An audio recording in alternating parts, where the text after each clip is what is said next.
嗨，各位朋友，大家好。在上个单元知道我们的手在自然摊开时，5根手指的间隔可以表现出人的性格和能力。接下来我再来跟大家说明手指的间隔所表现的性格、手指长度测量、手指粗细、软硬、手掌的厚薄、掌丘的分析。1、手指的间隔所表现的性格。1、拇指和食指间隔宽的人有独立心、竞争心，朝着自己胜利的目标前进，对朋友有侠义精神，会赢得深厚的友谊，同时也是喜欢自由不受拘束的人。如果间隔小，个性小心谨慎，处处防范，依赖性较重，成就上就比较不大了。2、食指和中指间隔宽阔的人是表示有自信心，不喜欢受束缚，喜欢自主独立。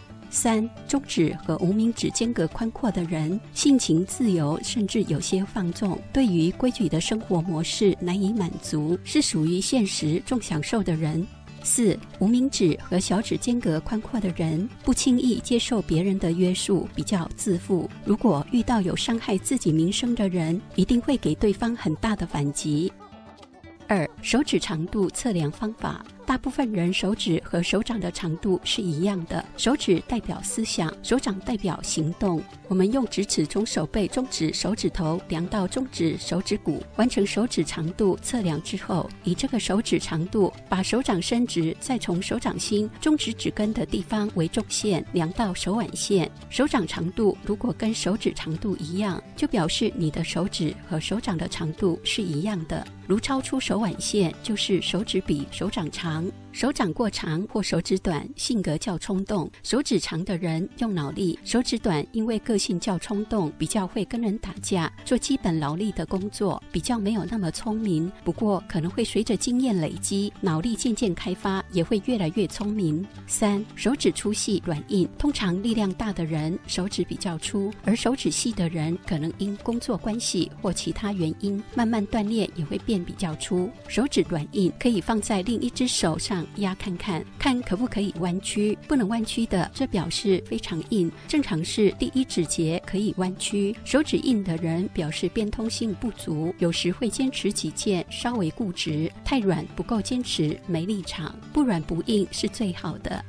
4、手掌的厚薄软硬，通常男生的手掌会比较厚，女生手掌比较薄。以现代来说，手掌的厚薄没分什么好坏，只是说手掌厚的人是使用劳力，即使在恶劣的环境还能生存下来；掌薄的话是用脑力。手掌的软硬要触摸才知道，除了按手掌以外，可以揉捏手掌。手掌柔软表示有钱有闲，手掌柔软用智力；手掌厚硬的人用劳力会比较辛苦。掌软代表幸运的象征，掌软的人少做运动，身体比较弱，因用脑不用力，所以掌软的人是比较聪明的。如果走向正途，就是机智。手掌硬的人勤奋，多数用劳力，做任何事也是用劳力。如果跟人一言不合时，容易动手。手掌的软硬以适中又有弹性是最好的。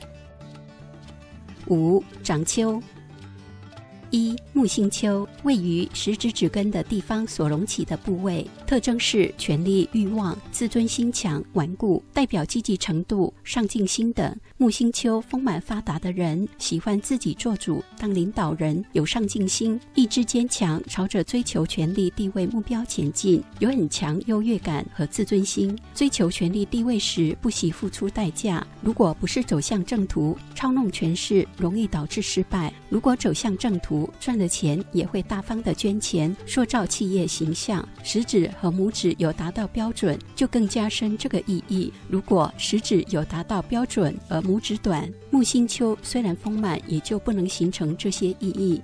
2、土星丘，位于中指指根的地方所隆起的部位，特征是平衡力强，代表追求知识、宗教、思考、冷静、孤独、忧郁、离群隐居、自信方面。土星丘发达的人好坏两极，有的是很正派的大好人，有的可能是很坏的人。优点是平衡力强，有敏锐的洞察力和追求丰富知识的优点，对周遭事物比较不关心，可以自己独处，比较没情趣，要分辨一个人的自我控制能力，观察中指也是一个指标。直的中指代表控制自我情绪的能力强，相反的，如果中指是弯曲的，也就表示自我控制情绪能力差，比较会走极端。3. 太阳丘位于无名指指根的地方所隆起的部位，特征是有艺术天赋，虚荣心重，代表财富、才能与名声等。太阳丘发达的人虚荣心重，因为如此，如果走向正途，可以激发自己的向上心，是自己努力的成果，这是很好的，所以在能力方面会得到很多人的认同。注重外在，喜欢把自己打扮得漂亮，缺点是因为喜欢跟别人比较，又想得到很多人的认可，如果没有达到目的，虽然表面不会显露出来，其实内心是常常会不开心的。另外，如果有做错事，会想掩盖错误，缺少承认错误的勇气。有艺术天分，要看这个人是否有艺术创作的才能，还必须看无名指是否有达到标准长度，再配合头脑线下垂至月丘，才能确定这个人有创作方面的才华。4. 水心丘位于小指指根的地方所隆起的部位，特征是机智、聪明、能言善道，代表创意、善变、科学、财富方面。水心丘发达的人积极向上，精力旺盛，口才特别好，容易成功，所以衣食无缺。不过原则上也要观察掌形好不好，头脑线是不是平直，小指、拇指长度是不是有达到标准，有到达标准才是表示会增加财富。但是如果不是走向正途，他的机智聪明反而变成狡猾了。观看一个人是否走向正途，必须看小指、中指是不是直的，因为中指代表控制情绪的平衡力。水心丘和土星丘是属于容易犯罪的丘，如果小指、中指弯曲，就表示有犯罪的可能性。因为手指弯曲是代表没办法控制情绪，容易去骗人，甚至出卖别人来获取自身利益。5. 火星丘第一火星丘位于木星丘与金星丘之间的位置，叫做第一火星丘，特征是有勇气、胆量，代表攻击力。如果第一火星丘太过发达或低陷下去，是表示这个人容易与人发生冲突。第二火星丘位于水星丘与月丘之间的位置，叫做第二火星丘，特征是有防守力、抵抗能力，代表的是防守能力，能吃苦，即使在恶劣的环境之下也能生存。在道德规范上会坚持自己的原则，如果太过发达或低陷下去，是表示懦弱，容易受外界诱惑，把持不住自己而做出错误的事。第一火星丘和第二火星丘原则上都是要饱满的，这样才能构成防守和攻击的意义，适合从事军警行业或当一位冒险家。6. 月丘太阴丘位于第二火星丘的下方，特征是爱艺术、幻想、虚无缥缈、情绪不稳定，代表浪漫、神秘性质、梦想、创作、感受力、反省能力等。月丘适度隆起，是代表人都会对自己的未来有梦想，希望自己的生活会更好，这是很正常的。如果一个人连一点梦想都没有的话，生活就显得乏味了。所以大多数的人月丘都是适度隆起的，这也表示这个人有顽强的毅力、远大的理想，会自我反省。如果月丘低陷的话，就表示爱好幻想，会有不切实际、不想面对现实的倾向。如果遭受到打击，也容易心情抑郁而产生精神方面的问题。月丘应结合木星丘的领导才能，或者太阳丘增加艺术才华，或水星丘的人际手腕、赚钱能力。如果其他条件均不佳，就容易活在自己的框框里面，变得自闭了。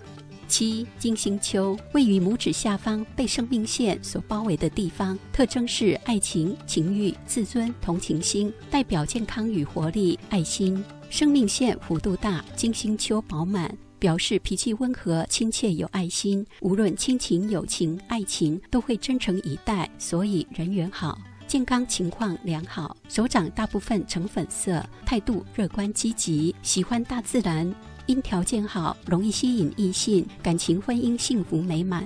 性格上不能忍受孤单寂寞的生活，一旦与情人分手，很快就会有新恋情，不过这不一定是滥情，如果金星丘出现许多网状纹，才是代表情欲旺盛。另外还要观察中指是否弯曲，拇指是不是短的等等这些特点。如果金星丘过度发达或低陷，是表示信号淤塞、轻浮，容易有桃色纠纷，招惹官司小人，没有爱心，冷酷无情，容易犯罪，没有生活情趣，只追逐物质上的满足和享受。